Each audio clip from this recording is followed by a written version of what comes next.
시청자 여러분, 안녕하십니까? 9월 15일 수요일 JTBC 뉴스 아침엔 시작합니다. 최재형 전 감사원장이 어젯밤 대선 캠프를 전면 해체하겠다고 밝혔습니다. 사실상 국민의힘 대선 예비 후보를 사퇴하는 것 아니냐는 분석도 나왔지만 최 전 원장은 대선 레이스에서 성공하기 위해 새로운 방법으로 가려고 한다고 설명했습니다. 이 같은 상황에서 국민의힘은 오늘 11명의 대선 예비 후보를 8명으로 압축하는 1차 컷오프 결과를 발표합니다. 여권 유력 대선 주자 이재명 경기지사는 남판교로도 불리는 성남 대장동 개발과 관련한 특혜 의혹에 대해 반박에 나섰습니다. 야당은 공세 수위를 높이고 있고 여당 내부에서는 추이를 지켜보고 있는 가운데 사업자 공모 기간과 절차가 통상적인 방식과 달랐다는 지적도 이어지고 있습니다. 성김 미국 대북 특별대표가 비핵화의 진정과 관계없이 북한에 대한 인도적 지원을 하겠다는 뜻을 밝혔습니다. 남북 간 인도적 협력 프로젝트를 지지할 것이라며 한국 전쟁에서 실종된 미군 유해 수습을 위한 협력 체계도 희망했습니다. 수요일이 되면서 코로나 신규 확진자 수가 또 2,000명대로 올라갈 것으로 보입니다. 최근 일주일 동안 수도권 하루 확진자는 1,300명을 넘었습니다. 백신 1차 접종률은 이번 주 70%를 넘어설 것으로 보이는데 초등학생에게 백신을 잘못 놓는 일이 생겨 오접종 방지 대책을 더 강화해야 한다는 목소리가 나오고 있습니다. 골목 상권을 침해하고 있다는 비판 속에 카카오가 어제 상생안을 발표했습니다. 3천억 원 규모의 상생 펀드를 만들고 꽃배달과 간식 배달 사업 등 소상공인들이 많은 일부 업종에서 철수하겠다고 밝혔습니다. 하지만 국내외 계열사만 158개에 이르고 시장에 독점적인 지위를 갖고 있는 상황이어서 우려는 여전합니다. 미국 뉴욕 지하철역에서 남성이 여성을 발로 차 에스컬레이터에서 굴러떨어지게 한 사건이 발생했습니다. 뉴욕 경찰이 CCTV 영상을 공개하고 용의자를 찾고 있습니다.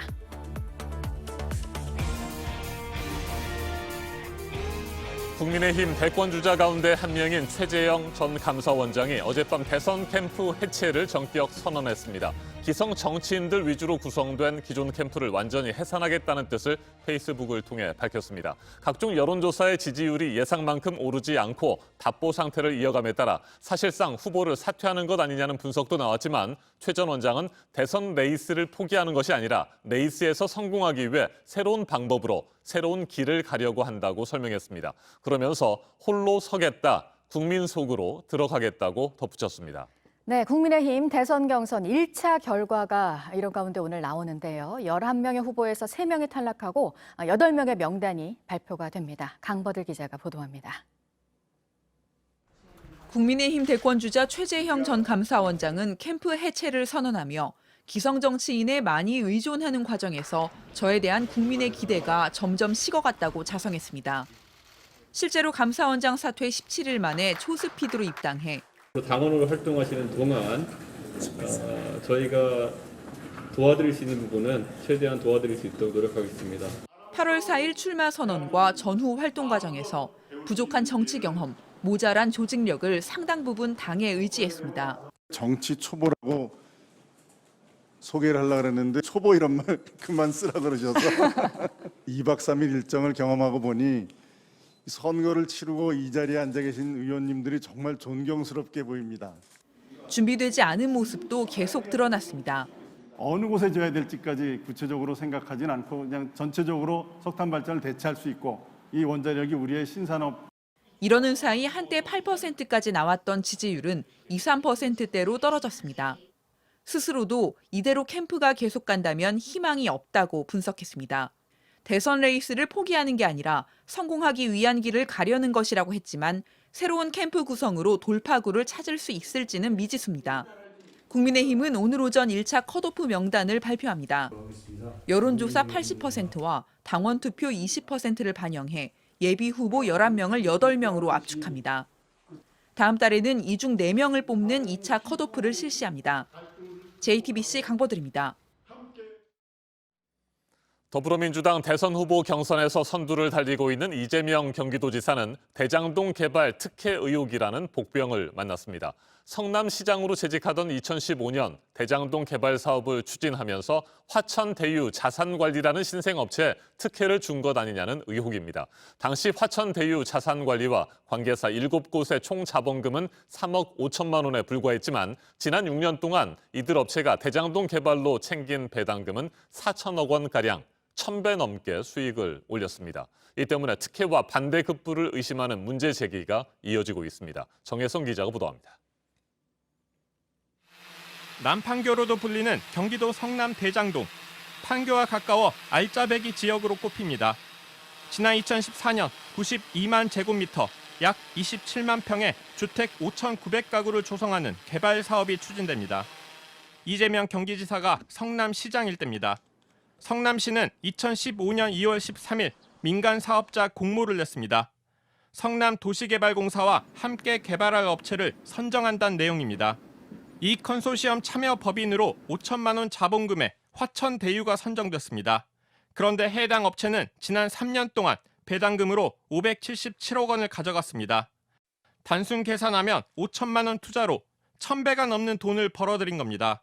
화천대유 소유주는 언론사 기자 출신 김모 씨입니다. 지분 100%를 갖고 있습니다. 취재진은 김 씨와 이재명 지사가 관계가 있는지 물었습니다. 직업이니까는 뭐 자기를 인터뷰하는 거고 뭐 여러 사람 만나는 거죠. 법조에서 한 20년 이상 하셨다고 하시는데. 사업 참여 7개월 전 이 지사를 인터뷰하는 기사를 썼을 뿐 사적으로는 모르는 사이라는 겁니다. 부동산 관련 경력이 없는 김 씨가 어떻게 갑자기 사업을 시작했는지도 물었습니다. 기자면은 오로지 회사에서 월급만 받고 해야 되고 다른 일을 관심을 가지면 안 되는 거 아닌 걸로 저는 알고 있습니다. 화천대유는 시행사 성남의 뜰 보통주의 약 14%를 보유하고 있습니다. 나머지 약 86%는 SK증권 지분입니다. 그런데 SK증권이 투자한 걸로 알려졌던 86%도 모두 김 씨와 김 씨 관계자들이 투자한 돈이었습니다. 화천대유 지분 100%를 가진 김모 씨, 그리고 김 씨가 모집한 투자자 6명이 각각 자본금 6천만 원짜리 회사 7개를 만들었습니다. 이 회사들이 SK증권을 통해 성남의 뜰에 투자한 겁니다. 그분이 좀 집안이 좋으시니까는 뭐 집안 사람 통해서 소개받을 수도 있고. 결국 김 씨 본인과 김 씨와 관련된 6명, 모두 7명이 3억 5천만 원 정도를 투자해 4천억 원이 넘는 배당금을 받아간 겁니다. JTBC 정혜성입니다. 이재명 경기도지사는 어제 긴급 기자회견을 열고 대장동 특혜 의혹을 정면으로 반박했습니다. 대장동 개발은 모범적인 공익사업이었고 논란이 된 자산관리회사는 최근에야 알았다고 주장했습니다. 하지만 야당은 물론이고 당내 경선 경쟁자인 이낙연 전 대표도 진실 규명이 필요하다고 압박했습니다. 김필중 기자입니다. 이재명 지사는 예정이 없던 기자회견을 1시간 가까이 했습니다. 먼저 대장동 개발에 참여해 거액의 배당금을 받은 자산관리회사 화천대유는 자신과 전혀 상관없다고 밝혔습니다.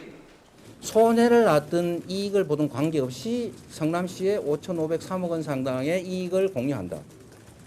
그 외에 자기들이 돈을 얼마씩 부담을 하든지 이익을 얼마를 나누든지 누가 가지든지 우리는 관여할 바도 없고. 성남시는 투자이익 5,503억 원만 공익회수하면 될 뿐 나머지 이익을 누구와 어떻게 나누냐는 투자사들이 알아서 하는 일이라는 겁니다. 또 해당 회사의 대표는 과거 인터뷰만 했던 관계라고 선을 그었습니다. 저를 인터뷰했던 것도 사실이고요. 최근에 알았어요. 재판할 때 알았습니다. 화천대유 이런 회사가 나오고 지금. 그러면서 의혹을 제기한 언론과 야당을 향한 불쾌감도 감추지 않았습니다. 국민의힘 경선 후보인 장성민 전 의원은 화천대유는 누구 것이냐며 이 지사를 겨냥한 바 있습니다. 이재명 거 아니냐 이런 의심하지 말고 그 금융회사를 가서 취재를 해야죠. 취재를. 정말 장차 말 안 하려고 그랬는데요. 해도 이거 너무하는 거 아닙니까? 그러나 야당은 공세 수위를 더 높였습니다. 수사당국은 이 지사와 화천대유의 관계 그리고 사업자 선정부터 이익 배분의 모든 과정에 대해 철저히 수사해야 할 것입니다. 민주당 내부에서도 추이를 지켜보고 있습니다. 앞서 이낙연 전 대표는 관심을 갖고 주목하고 있다며 진실이 드러나야 한다는 입장을 밝혔습니다. JTBC 김필준입니다.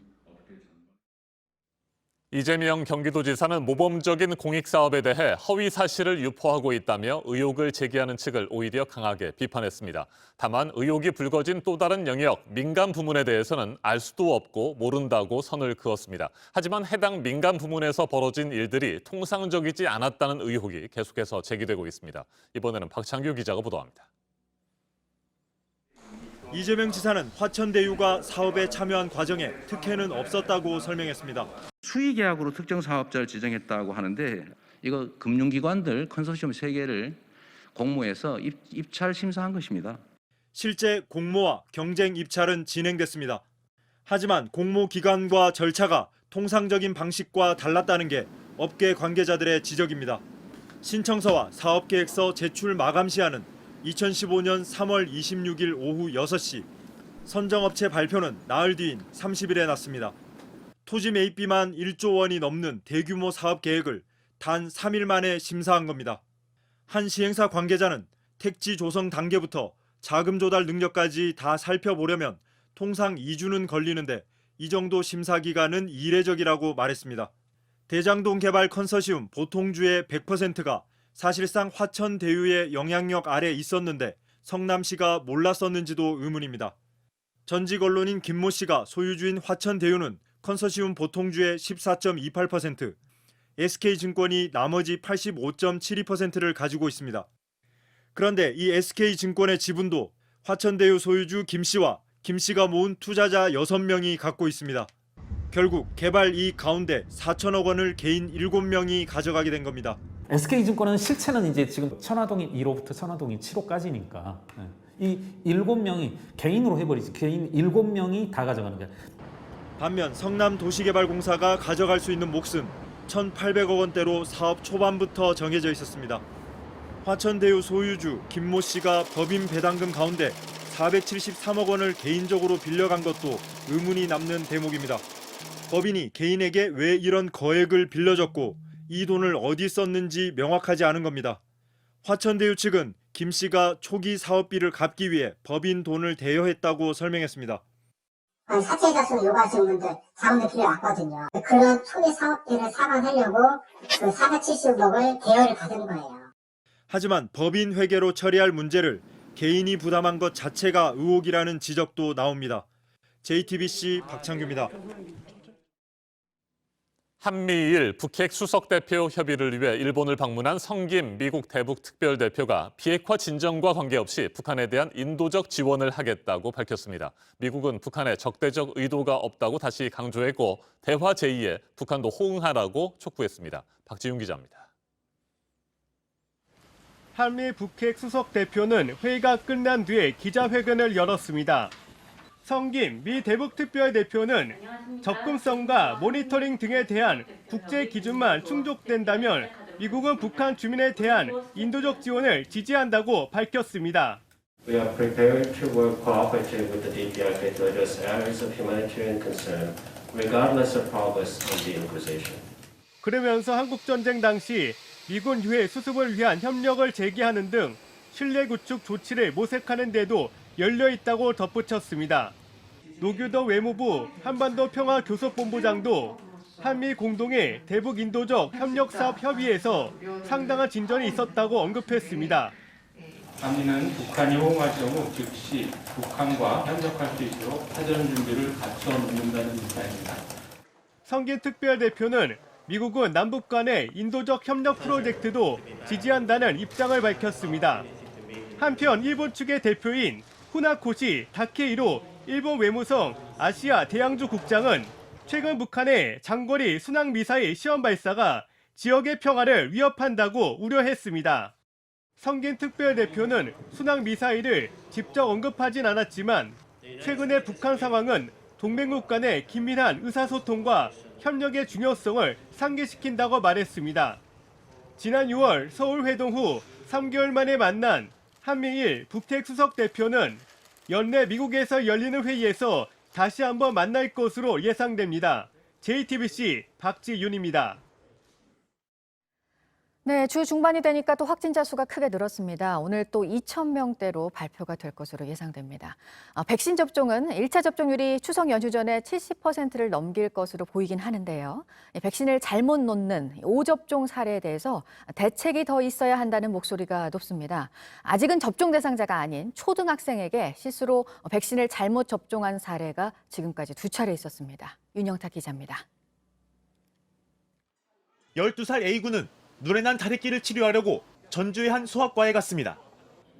의료진은 화이자 백신을 맞기 위해 기다리고 있던 19살 B군을 불렀습니다. 그런데 이름을 잘못 들은 A군이 들어갔습니다. 눈이 아파서 왔다고 말했습니다. 하지만 의료진은 덩치가 큰 A군을 B군이라고 착각하고 주사를 놨습니다. 보호자가 잠시 화장실을 간 사이였습니다. 누군지 이름도 확인하고 무슨 주사를 맞는지도 확인하고 이런 게 당연한 거잖아요. 그중에 한 가지만이라도 지켰었다면 그 오접종은 있을 수가 없는 거죠. 지난달에도 초등학생 한 명이 같은 일을 겪은 사실도 뒤늦게 드러났습니다. 두 학생 모두 아직까지 이상 반응은 보이지 않고 있습니다. 이르면 다음 달 말부터 만 12살 초등학교 6학년생부터 백신을 맞을 수 있습니다. 그런데 연구가 충분하지 않습니다. 국내외 전문가들도 의견이 갈립니다. 정부도 신중합니다. 홍정익 예방접종 관리팀장은 고위험군이 아니기 때문에 접종 이득이 크다고 보지 않는다면서도 기저질환이 있는 소아청소년은 접종이 필요하다고 밝혔습니다. 이 때문에 부모와 본인 판단에 맡기고 접종을 의무적으로 하진 않기로 했습니다. JTBC 윤영탁입니다. 문어발식으로 사업을 넓히면서 지배력으로 갑질을 하고 골목 상권에까지 손을 뻗었다는 비판을 받아온 카카오가 사회적인 책임을 다하겠다면서 상생안을 내놨는데요. 소상공인이 많은 일부 업종에서 철수를 하고 상생기금 3천억 원도 마련하겠다는 겁니다. 하지만 독점적인 지위와 관련한 논란을 포함해서 여전히 우려는 남아 있습니다. 김영민 기자가 보도합니다. 이번 상생안에서 카카오는 소상공인이 많은 일부 업종에서 철수하겠다고 했습니다. 꽃가, 간식 배달 사업이 대표적입니다. 마찰이 컸던 택시 업종에서도 한 발 물러섰습니다. 택시기사에게 손님을 더 빨리 찾아준다며 가입을 유도했던 멤버십 가격을 월 99,000원에서 39,000원으로 내렸습니다. 고무줄 가격 논란이 일었던 스마트 호출 서비스는 없애기로 했습니다. 총수인 김범수 이사회 의장의 옥상옥 가족회사라는 의혹 때문에 공정위 조사를 받고 있는 KQ홀딩스는 인재 육성 등을 위한 사회적 기업으로 전환하겠다고 했습니다. 김범수 의장은 최근 지적은 사회가 울리는 강력한 경종이라며 지난 10년간 추구했던 성장 방식을 과감히 버리겠다고 밝혔습니다. 2010년 모바일 메신저 카카오톡을 출시해 10여 년 만에 계열사 118곳을 갖춘 대기업이 됐지만 사회적 책임은 다하지 못했다는 자성의 메시지입니다. 김 의장이 수습책을 내놓으면서 장중 5% 넘게 떨어졌던 카카오 주가는 급반등했지만 독과점 논란은 여전합니다. 호출 시장의 92%를 장악한 택시가 대표적입니다. 가맹 택시에만 코를 몰아준다는 비판이 큽니다. 일단 몇몇 분야에서 철수는 했지만 문어발식 확장을 멈출지도 의문입니다. 카카오페이의 보험비교 서비스 논란에서 보듯 언제든 파고들 수 있기 때문입니다. 카카오 내놓은 대책은 골목상권 살리는 차원에서 의미 있다고 봅니다. 다만 시장 독점을 해소할 수 있는 문제의식과 대책 마련이 시급해 보이고 그렇지 않으면 미국에서처럼 기업을 분할하자는 등 문제 제기가 있을 수 있을 것으로 생각합니다. 1990년대 말 미국에선 마이크로소프트가 운영체제 윈도우에 인터넷 검색키를 끼어 팔았다가 회사를 둘로 쪼개라는 취지의 반독점 소송을 당하기도 했습니다. JTBC 김영민입니다. 공정위가 2천억 원이 넘는 과징금을 매긴 구글도 있습니다. 구글의 안드로이드 운영체제만 사용하도록 갑질을 해서 시장의 경쟁을 막았다는 건데요. 구글의 다른 혐의에 대해서도 곧 제재가 결정이 될 것으로 보입니다. 정원석 기자입니다. 독립 운영체제를 쓰는 애플 제품을 빼면 다른 모바일 기기의 97.5%는 구글 안드로이드를 운영체제로 씁니다. 어떻게 가능했던 걸까? 누구나 쓸 수 있다는 말에 제조사들이 너도나도 깔았지만 계약서엔 독소 조항이 있었습니다. 일단 안드로이드 운영체제를 탑재하면 제조사가 손을 댈 수 없다는 내용입니다. 다른 제조사들이 안드로이드를 변형해 경쟁 운영체제를 만들지 못하도록 막으려는 의도였습니다.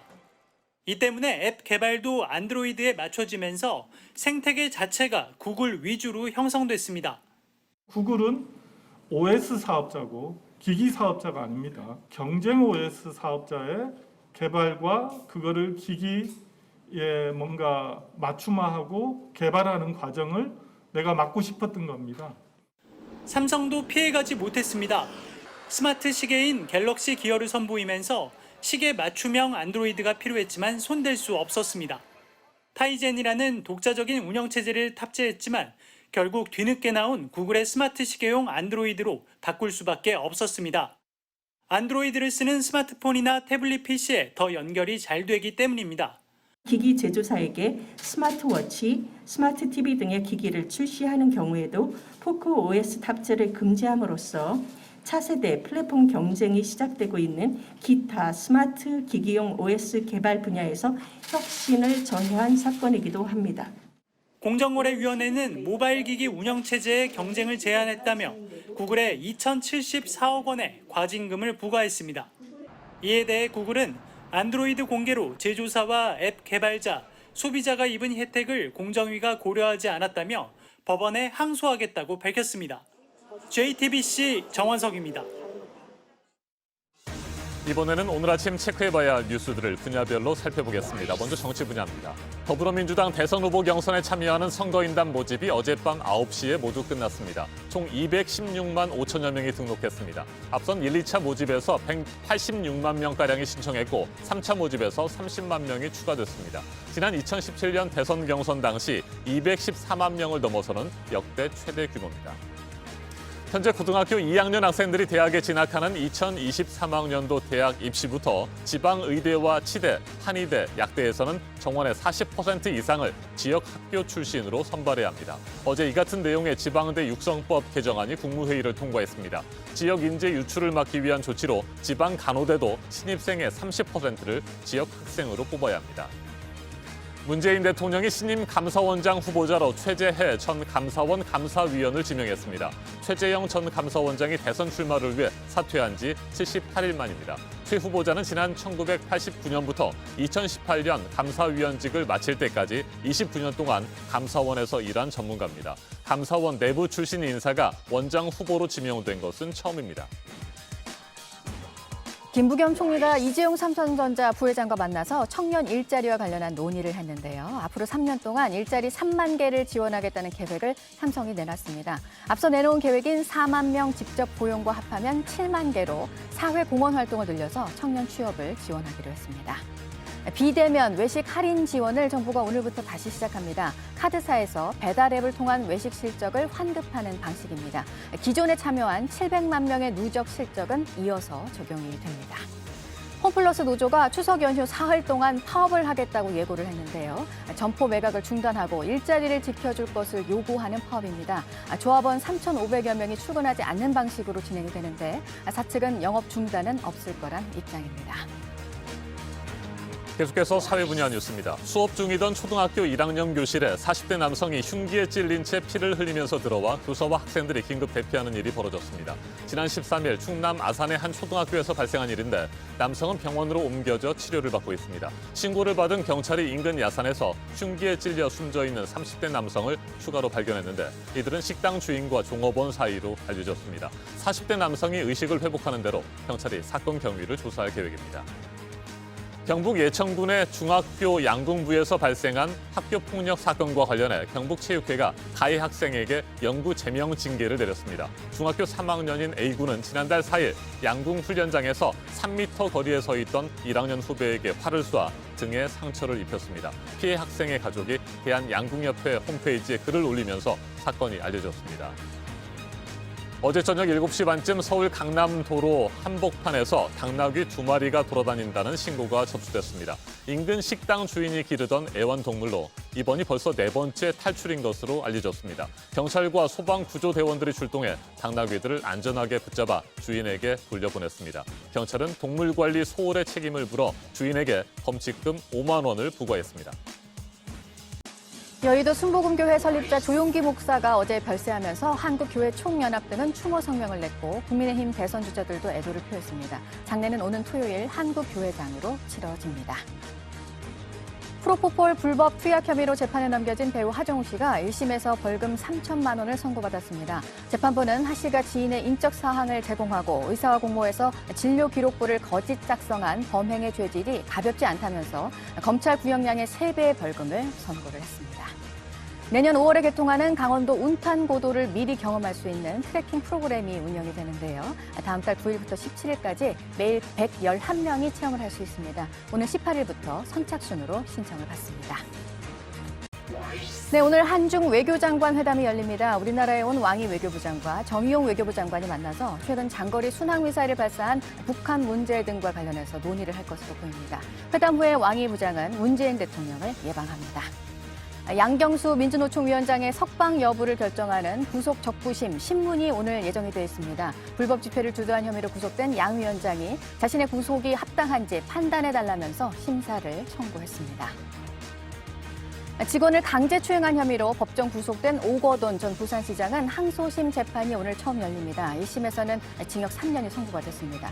항소심 첫 공판을 앞두고 여성단체는 오 전 시장 측이 2차 가해를 멈추지 않고 있다면서 엄벌을 내려줄 것을 주장했습니다. 분야별 뉴스들 체크해드렸습니다.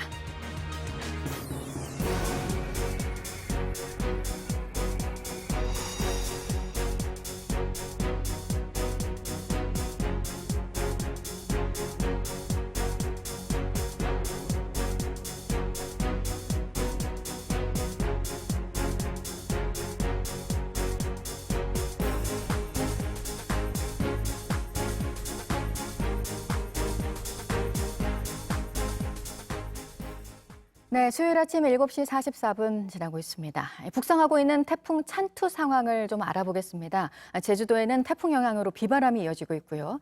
고비로 예상이 된 금요일도 이제 다가오고 있는데요. 보도국 연결해서 알아보겠습니다. 이재승 기자, 당초 예상 경로에서 좀 바뀐 부분이 있죠? 네, 그렇습니다.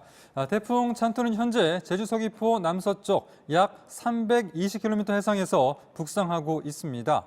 먼저 레이더 영상부터 보시면 제주도에 비를 뿌리는 비구름대가 시계 반대 방향으로 회전하고 있습니다. 강력한 저기압인 태풍 때문입니다.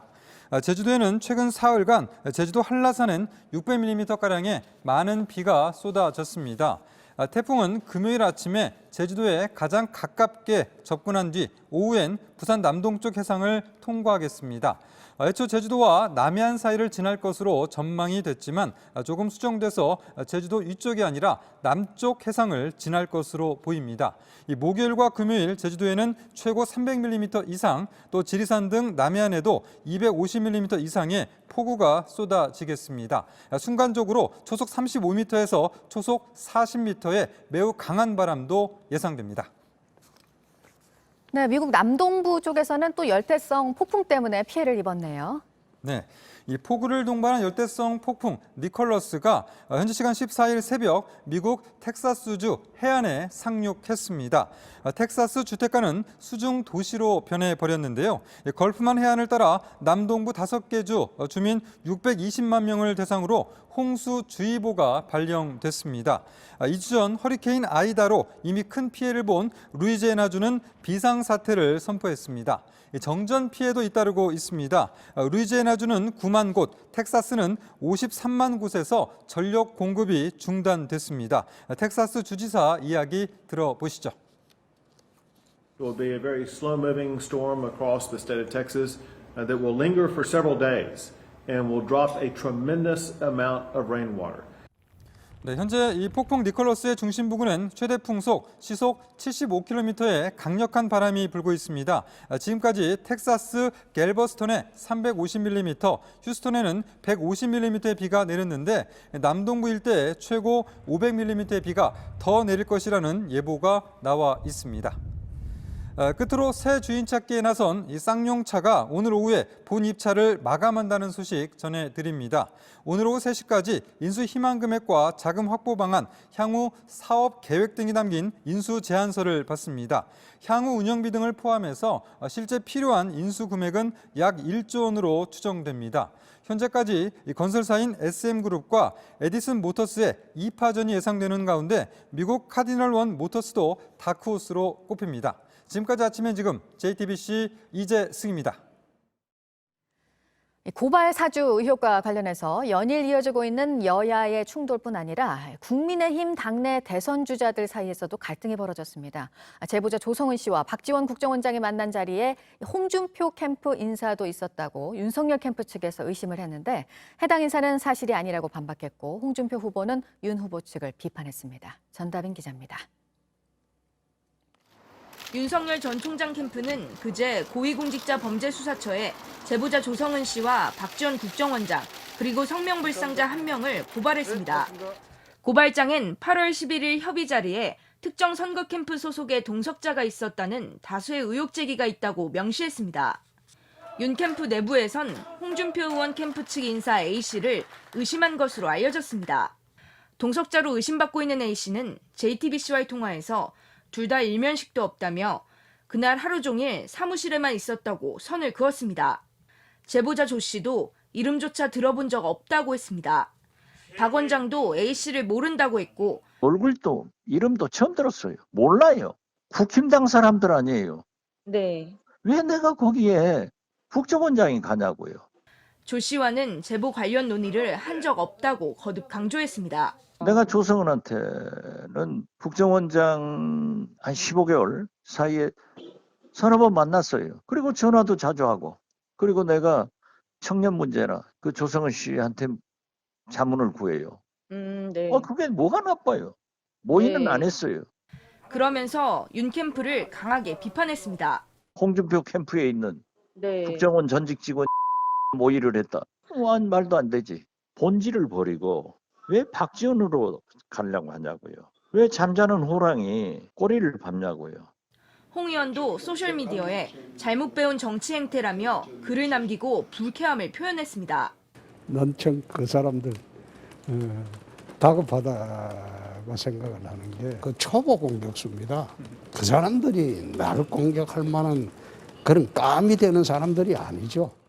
윤 캠프 측은 수사로 밝혀질 사안이라면서 어제 조 씨에 대한 긴급 출국 금지 조치와 휴대전화 압수수색 등을 공수처에 요구했습니다. JTBC 전다빈입니다.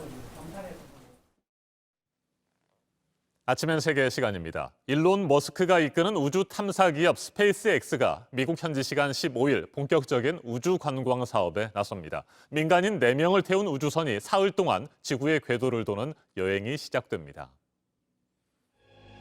이번 우주 비행에 사용될 스페이스X의 유인 우주선 크루 드래건입니다. 지난해에도 우주로 발사됐던 재활용 우주선입니다. 크루 드래건은 음속인 시속 1224km의 약 22배인 시속 27,359km의 속도로 사흘 동안 지구 궤도를 비행할 예정입니다. 90분마다 지구를 한 바퀴씩 도는 겁니다. 탑승객들이 우주와 지구를 360도 관찰할 수 있도록 특수 설계된 투명 돔도 설치됐습니다. 민간인들만 탑승하고 전문적인 우주 비행사가 탑승하지 않는 것도 주목됩니다. 총 4자리인 크루 드래건의 탑승권은 미국 신용카드 결제 처리 업체 시프트4 페이먼트의 창업주이자 억만장자인 제러드 아이잭먼이 모두 구입했습니다. 구체적인 탑승권 금액은 공개되지 않았지만 1인당 5,500만 달러, 우리 돈으로 계산하면 약 640억 원에 이를 것으로 추정됩니다. 제러드 아이잭먼의 말 직접 들어보시겠습니다. And I think that should send a message of all the things to come, right? 나머지 3명의 탑승객을 뽑는데 7만 명이 넘는 지원자가 몰렸습니다. 10살 때 골종양을 이겨내고 간호사의 꿈을 이룬 헤일리 아르세노와 나사 우주비행사 모집에 3번이나 지원했던 과학 강사 시안 프록터, 그리고 미 공군 출신으로 이라크전 참전 경력이 있는 크리스 샘브로스키, 이렇게 3사람이 최종적으로 우주 관광 티켓을 거머쥐었습니다. 이들은 지난 몇 달 동안 무중력 훈련 등 강도 높은 훈련을 받았습니다. 탑승객 중 한 명인 헤일리 아르세노의 말도 들어보시겠습니다. I remember getting off the phone and my hands were shaking. It was just so exhilarating. This is definitely not something I ever imagined would happen, but I think that's what it makes it so fun for me. 앞서 지난 7월에도 억만장자 사업가인 제프 베이조스와 리처드 브랜슨이 우주 비행에 성공했습니다. 베이조스는 자신이 세운 우주 기업 블루 오리진의 우주선을 타고 국제항공연맹이 규정한 지구와 우주의 경계인 고도 100km를 돌파했습니다. 브랜슨 역시 자신이 세운 우주 기업 버진 갤럭틱의 우주선을 타고 고도 86km까지 올라갔다가 낙하하면서 3, 4분 동안 무중력 상태를 경험했습니다. 하지만 이번 스페이스X의 우주 비행은 이보다 한 단계 더 나아갔습니다. 고도 575km까지 올라가 사흘 동안이나 비행하게 되는데 이는 국제 우주 정거장에 있는 궤도보다도 170km가량 더 높습니다. 사실상 진짜 우주 관광의 시대를 열게 됐다는 평가를 받고 있는 스페이스X의 우주 비행 좀 더 자세하게 짚어보겠습니다. 체인텍 중앙일보 국제전문기자 전화로 연결돼 있습니다. 안녕하십니까? 네, 안녕하십니까? 네, 앞에서도 전해드렸습니다. 지난 7월이죠. 제프 베이조스와 리처드 브랜슨이 우주 비행에 성공했습니다. 그런데 이번 스페이스X의 우주 비행은 그야말로 차원이 다른 것 같습니다. 예, 그렇습니다. 리처드 브랜슨 보진그룹 회장의 보진 갤럭틱, 제프 베이조스 아마존 창업자의 블루 오리진은 그야말로 지구와 우주의 경계 정도인 준우주에서 우주의 맛을 보는 수준이라고 할 수 있겠습니다. 네. 그런데 이번 일론 머스크 스페이스X 회장의 우주여행 서비스는 참가자가 직접 우주여행 생활을 하고 온몸으로 우주를 본격 체험하는 그런 단계로 비하겠다고 평가를 할 수 있겠습니다. 이 역시 이제 그 여러 가지 과학적 그리고 이제 프로젝트의 그 도전성 이런 거를 볼 때 민간 우주 여행의 새로운 차원을 개척하고 패러다임을 확 바꾸는 그런 전환점으로 볼 수 있겠습니다. 이 우주 여행을 포함한 우주 산업 성장을 위한 1단 로켓이 점화된 수준이라고 얘기를 할 수 있습니다. 네, 민간인의 과거 우주 비행 역사도 좀 살펴볼까요? 민간인이 처음으로 우주로 간 것은 언제였습니까? 예, 1989년인데요. 당시 민간 모금으로 민간인을 우주에 보내는 유노 프로젝트라는 게 진행이 됐고요. 네. 그때 이제 공모를 통해서 89년 5월에 그 영국의 이제 화학자 헬렌 셔만이라는 분이 63년생인데요. 그때 이제 젊은 나이로 소전 우주선 이제 소유주를 타고 우주 정거장 미러에 다녀왔습니다. 이분은 이제 여성으로 그리고 이제 민간 소유럽인으로 그리고 영국인으로 처음으로 이제 미래를 다녀온 기록을 세웠는데요. 이와는 별개로 우주 여행 비용을 자비로 지급한 첫 우주 관광객은 2001년 4월에 역시 이제 소련 로켓을 타고 국제 우주 정거장에 올라가 8해 동안 머물다 돌아온 미국인 사업가 데니스 틱토를 들 수 있습니다.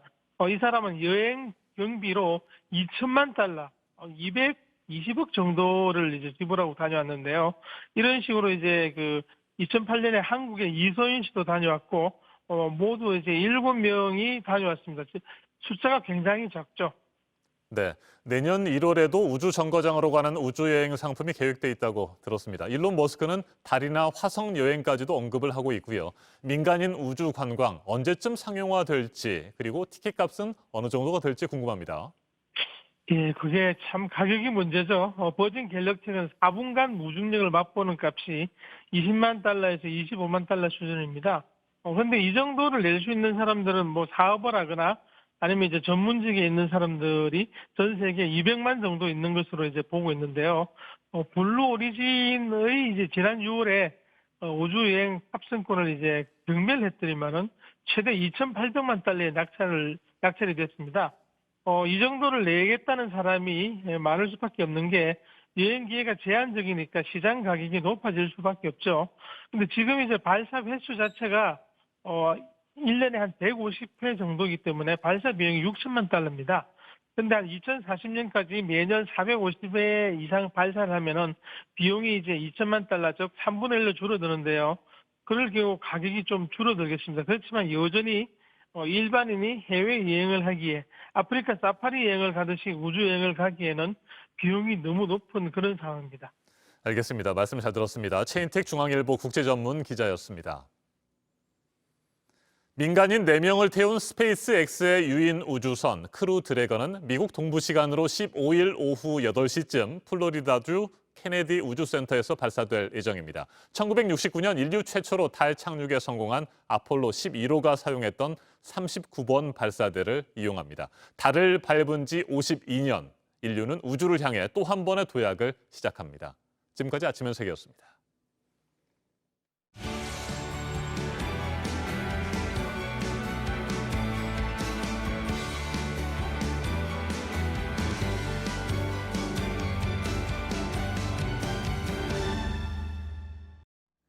미국 뉴욕에서 한 남성이 여성을 발로 차서 에스컬레이터에서 굴러 떨어지게 한 사건이 있었습니다. 처음 본 남성에게 당한 일이었습니다. 현지 경찰이 용의자를 쫓고 있습니다. 임종주 특파원이 전합니다.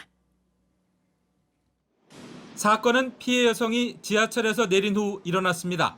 에스컬레이터를 타고 올라가고 있는데 낯선 남성이 밀치고 지나갔습니다. 그러자 여성은 실례한다고 말했어야 한다고 이의를 제기했습니다. 그 말을 들은 남성은 갑자기 뒤로 돌더니 여성의 가슴 쪽을 강하게 발로 찼습니다. 무방비 상태로 맞은 여성은 에스컬레이터 아래로 굴러떨어졌습니다. He goes by you, brushes by you. You turn around and say, "Hey." Say, excuse me. Yeah, it's the New York thing. And that was it. Yeah, that was it. 여성은 다리와 팔 등 여러 곳을 다쳤습니다. 에스컬레이터 끝이 뾰족하고 날카로워 마치 맹수에게 공격당한 것 같다고 고통을 호소했습니다. 정신적 충격 또한 큽니다. I've fallen down stairs before, but I've never fallen down escalators. Escalators are extremely painful. 30대 피해 여성은 보복을 우려한 듯 이름과 얼굴은 밝히지 않았습니다. 뉴욕 경찰은 CCTV 영상을 공개하고 엿새째 용의자를 찾고 있습니다. 워싱턴에서 JTBC 임종주입니다. 네, 오늘 전국이 대체로 맑은 가운데 제주도와 남해안으로는 태풍의 영향으로 오늘도 비가 내리겠습니다. 낮 기온은 서울이 28도, 전주가 29도로 늦더위도 이어지겠습니다. 태풍 찬투는 모레 금요일 오전에 제주 부근까지 가장 가깝게 접근한 뒤에 오후에 대한해협을 통과해서 동해로 빠져나가겠습니다. 아침엔 뉴스워치, 오늘 하루 관심을 가지고 지켜봐야 할, 기억해야 할 뉴스 끝으로 정리해드립니다. 최재형 전 감사원장이 어젯밤 대선 캠프를 전면 해체하겠다고 밝혔습니다. 사실상 국민의힘 대선 예비 후보를 사퇴하는 것 아니냐는 분석도 나왔지만 최 전 원장은 대선 레이스에서 성공하기 위해 새로운 방법으로 가려고 한다고 설명했습니다. 이 같은 상황에서 국민의힘은 오늘 11명의 대선 예비 후보를 8명으로 압축하는 1차 컷오프 결과를 발표합니다. 여권 대선 주자인 이재명 경기지사는 남판교로도 불리는 성남 대장동 개발과 관련한 특혜 의혹에 대해서 반박에 나섰습니다. 야당은 공세 수위를 높이고 민주당 내부에서는 추이를 지켜보고 있는 가운데 사업자 공모 기간과 절차가 통상적인 방식과 달랐다는 지적도 있습니다. 성김 미국 대북 특별대표가 비핵화의 진정도와 관계없이 북한에 대한 인도적 지원을 하겠다는 뜻을 밝혔습니다. 남북 간 인도적 협력 프로젝트를 지지할 것이라며 한국 전쟁에서 실종된 미군 유해 수습을 위한 협력 재개도 희망했습니다. 수도권에서의 확산세가 이어지고 있는 상황에서 어제 하루 코로나 신규 확진자는 2,000명대로 예상됩니다. 백신 1차 접종률은 이번 주 70%를 넘어설 것으로 보이는데 초등학생에게 백신을 잘못 놓는 사례까지 나와서 오접종을 막는 대책이 더 있어야 한다는 목소리가 나오고 있습니다. 오늘 전해드릴 소식은 여기까지입니다. 이상으로 JTBC 뉴스 아침엔 수요일 순서 모두 마치겠습니다. 내일 아침 7시 20분에 다시 찾아뵙겠습니다. 건강한 하루 보내시기 바랍니다. 고맙습니다.